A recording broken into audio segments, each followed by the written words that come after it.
आज हम एक गणित के टॉपिक के बारे में बात करें जिसका नाम है औसत।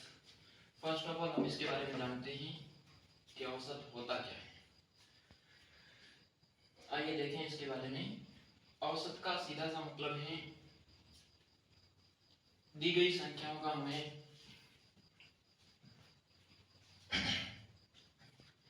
हमारे पास जितने नंबर्स दिए हुए होते हैं उन नंबर्स का योग करके हम दी गई संख्याओं में जितनी संख्याएं हमारे पास प्राप्त होती है उनका भाग देते हैं। मतलब सीधी सी कहानी है, औसत का मतलब होता है हमारे पास जो राशियां होती हैं उन राशियों का योग, राशियों का योग बट्टे में राशियों की संख्या लिखी जाती है। राशियों की संख्या मतलब है औसत इज इक्वल टू राशियों का योग बटा राशियों की संख्या। राशियां जो संख्याएं हमारे पास होती हैं उन संख्याओं का योग करके उन तो हमने पढ़ा कि औसत बराबर राशियों का योग बटा राशियों की संख्या है। जैसे हम फॉर एग्जांपल बात करें,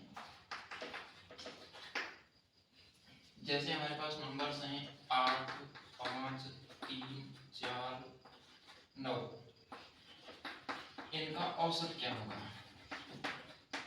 what is the average of these numbers? तो हम इनका औसत ज्ञात करने के लिए फर्स्ट ऑफ ऑल इन संख्याओं को जोड़ करके और जितनी संख्याएं हमारे पास हैं, मीन्स यहाँ पर 1, 2, 3, 4, 5 संख्याएं हैं, तो हम उनमें 5 का भाग दे देंगे। तो हमारे लिए इनका एवरेज हो जाएगा 8। शुरू से हम 8 को जोड़ेंगे, फिर 5, फिर 3, फिर 4 और फिर 9, और उसके अंदर भाग देंगे हम। ये संख्याएं आपके पास हैं 1, 2, 3, 4, 5, तो हम 5 का भाग दे देंगे। फिर इसको हम कैलकुलेट कर लेंगे। 8, 5, 13, 13, 3, 16, 16, 4, 20, 20 और 9, 29, 29 बटे में 5। और जैसे ही 5 का भाग देते हैं तो 5 का भाग 5 बार गया 25, 4 बच गए पॉइंट, 4 के पीछे 0 लगाएंगे 8। इसका मतलब हुआ कि इन संख्याओं का जो औसत हो जाएगा वह होगा 5.8। इस तरीके से हम तमाम प्रकार के एग्जाम्पल से इस बात को बड़ी आसानी से समझ सकते हैं कि औसत का या औसत को किस प्रकार से कैलकुलेट किया जाता है। अब हम इसमें विभिन्न प्रकार के औसत, जैसे कई बार पूछ लिया जाता है कि अभाज्य संख्याओं का औसत ज्ञात कीजिए, या प्राकृत संख्याओं का औसत ज्ञात कीजिए, या पूर्ण संख्याओं का, है ना, या फिर प्राकृत संख्याओं के वर्गों का औसत क्या होगा।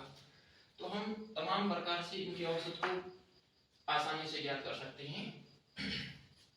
जैसे हमें एक सिंपल सी रूप में कहा जाता है कि 1 से 10 तक, जैसे 1 से 10 तक की अभाज्य संख्याओं का औसत क्या होगा।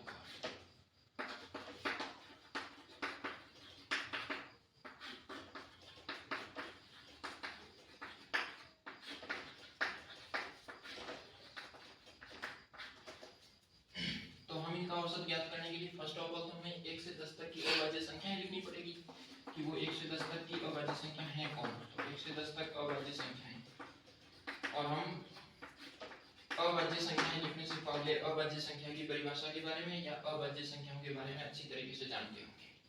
हमें पूर्ण रूप से पता है कि अभाज्य संख्याएं क्या होती हैं। अब मैं सिंपल सी 1 से 10 तक की अभाज्य संख्याओं की बात करूं तो अभाज्य संख्या पहली 2 है, फिर इसके बाद में 3 है, फिर उसके बाद में 5 है, फिर 7 है, और 7 के बाद में फिर 10 में तो 4 ही संख्याएं रहेगी। लास्ट संख्या है अपनी 7।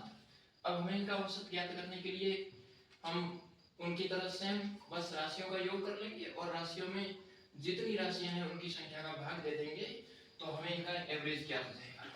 मैं अगर सिंपल लैंग्वेज में लिखें तो हम इसको यूं कह सकते हैं, राशियों का योग मीन्स 2 + 3 + 5 + 7, और बट्टे में ये संख्याएं है कितनी, तो 4 संख्याएं, तो हम इनका 4 का भाग दे देंगे।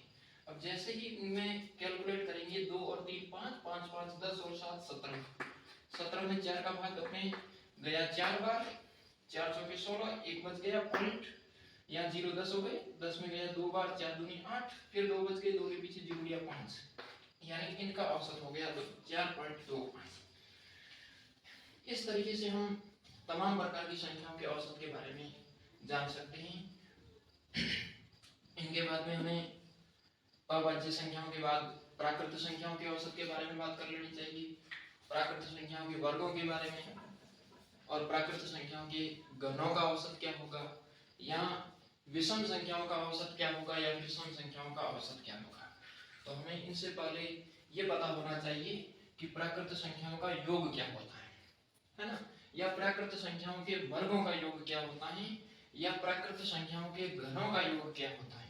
जैसे ही हम उसका घन ज्ञात करके उन संख्याओं का भाग दे देंगे तो हमें इन संख्याओं का औसत भी प्राप्त हो जाएगा। तो इस तरीके से हम तमाम प्रकार की संख्याओं का औसत ज्ञात कर सकते हैं। तो हम अब इनके आगे कुछ प्रश्न देख लेते हैं, जैसे प्राकृत संख्याओं का योग किस तरीके से ज्ञात किया जाता है। तो हमें फर्स्ट ऑफ ऑल प्राकृत संख्याओं की थोड़ी सी बात में प्राकृत संख्याओं के योग के बारे में बता दूं। प्राकृत संख्याओं का वर्ग, प्राकृत संख्याओं का योग। तो हमें याद रखना है प्राकृत संख्याओं का योग जो होता है वो हमेशा होता है n × n+1/2। यानी तो n × n+1/2। n का मतलब है संख्याएं, कितनी संख्याएं हैं, हाउ मेनी नंबर्स। तो अब जैसे हम कहें कि हमें 15 प्राकृत संख्याओं का योग बताना है तो हम n की जगह 15 लिख लेंगे। 15 × 15 + 1/2 हो जाएगा, मींस 15 × 16/2 कैलकुलेट होकर के 15 × 8 = 120 आंसर आ जाएगा। इसी तरीके से हम किसी भी तरीके से, यहाँ n का मतलब संख्याओं से ही आप जैसा कि हमने समझ में आया। तो प्राकृत संख्याओं का योग तो हो गया आपके क्या, n × n+1/2।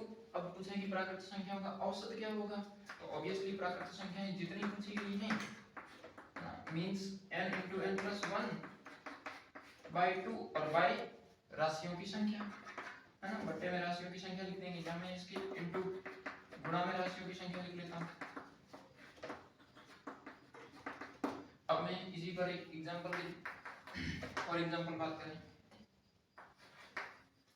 जैसे हम उदाहरण के बारे में बात करें तो कहते हैं कि जैसे सपोज दैट 10 प्राकृत संख्याओं का औसत ज्ञात कीजिए।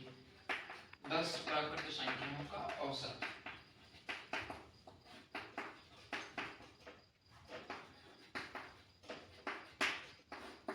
दस प्राकृत संख्याओं का क्या मतलब हुआ, यहाँ पर 10 प्राकृत संख्याएं मींस n का वैल्यू 10 है, तो हम इसकी n की जगह लिख लेंगे 10। 10 × 10 + 1 और बट्टे में 2 और गुणा राशियों की संख्या। तो राशियां कितनी है, यहाँ पर राशियां 10 है ना, तो 10 यहाँ लिख लेंगे। अब इसको कैलकुलेट कर लेंगे, 10 गुणा और 10 + 1 कितने 11 हो गए, बट्टे में 2 × 10, 10 से 10 कैंसिल हो जाएगा, 11/2 और 11/2 बोले तो 5.5 है ना, मींस 10 प्राकृत संख्याओं का जो औसत हो जाएगा वो हमारे लिए हो जाएगा 5.5। इसी तरीके से हम लोग इस पर बहुत बड़े बड़े एग्जांपल्स रख करके भी इसको कैलकुलेट कर सकते हैं, है ना। जरूरी नहीं है 10, हम 20, 50, 100, 200 जितनी संख्याएं हमें प्रश्न में पूछे हम उसके अकॉर्डिंग इसको ज्ञात कर सकते हैं, कोई बड़ी प्रॉब्लम नहीं होगी इसके भीतर।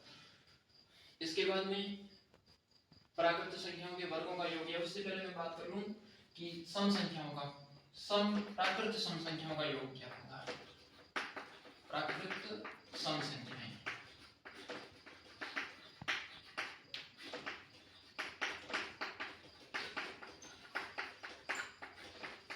प्राकृत सम संख्याओं का, और प्राकृत सम संख्याओं का योग होता है n × n+1। अभी हमें इनका औसत ज्ञात करना है, ऑब्वियसली सेम सिस्टम रहेगा औसत के लिए। राशियों का योग हमारे पास n × n+1 है और बट्टे में हो जाएगा राशियों की संख्या, तो यहाँ इनका औसत हो जाएगा औसत बराबर n × n+1 बाय राशियों की संख्या।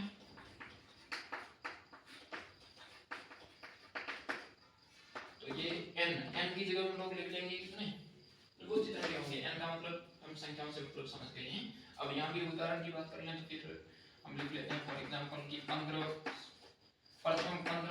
सम प्राकृत संख्याओं का योग कितना होगा। प्रथम 15 सम संख्याओं का योग,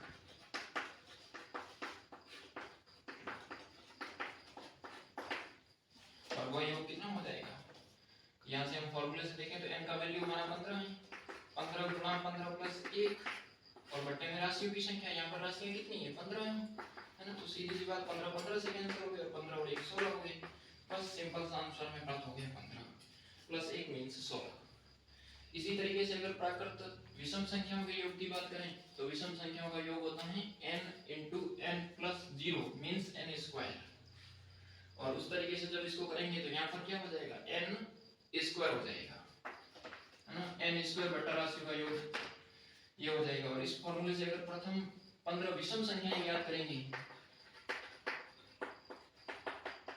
तो विषम संख्याओं के लिए हो जाएगा n स्क्वायर मींस जैसे 15 की बात हो रही है तो 15 गुणा 15 और बट्टे 15, 15 से 15 कैंसिल हो जाएगा, 15 उत्तर आएगा।